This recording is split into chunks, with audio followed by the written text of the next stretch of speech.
మంచిర్యాల జిల్లా బెల్లంపల్లి పట్టణంలోని మైనారిటీ గురుకుల పాఠశాలలో వాచ్మెన్గా విధులు నిర్వహిస్తున్న వ్యక్తి పాఠశాల విద్యార్థుల పట్ల అసభ్యంగా ప్రవర్తిస్తుండడంపై విద్యార్థుల తల్లిదండ్రులు తీవ్ర ఆగ్రహం వ్యక్తం చేశారు. మైనారిటీ గురుకుల బాలికల పాఠశాలలో నేహాల్ అనే వ్యక్తి వాచ్మెన్గా పనిచేస్తున్నాడు.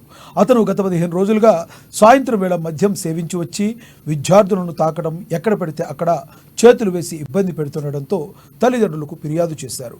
అయితే ఇదే విషయంపై పాఠశాల ప్రిన్సిపాల్కు ఫిర్యాదు చేసినా పట్టించుకోవడం లేదని ఆగ్రహం వ్యక్తం చేస్తున్నారు. దీంతో నేహాల్పై స్థానిక పోలీసులు స్టేషన్లో ఫిర్యాదు చేశారు. విద్యార్థుల పట్ల అసభ్యంగా ప్రవర్తిస్తున్న వాచ్మెన్ను వెంటనే సస్పెండ్ చేసి కఠినంగా శిక్షించాలని డిమాండ్ చేస్తున్నారు. మా పాప మైనార్టీ హాస్టల్లో చదువుతుంది. అక్కడ పనిచేసే వాచ్మెన్ మా పాపను బేహద్దుగా ఇచ్చేసింది.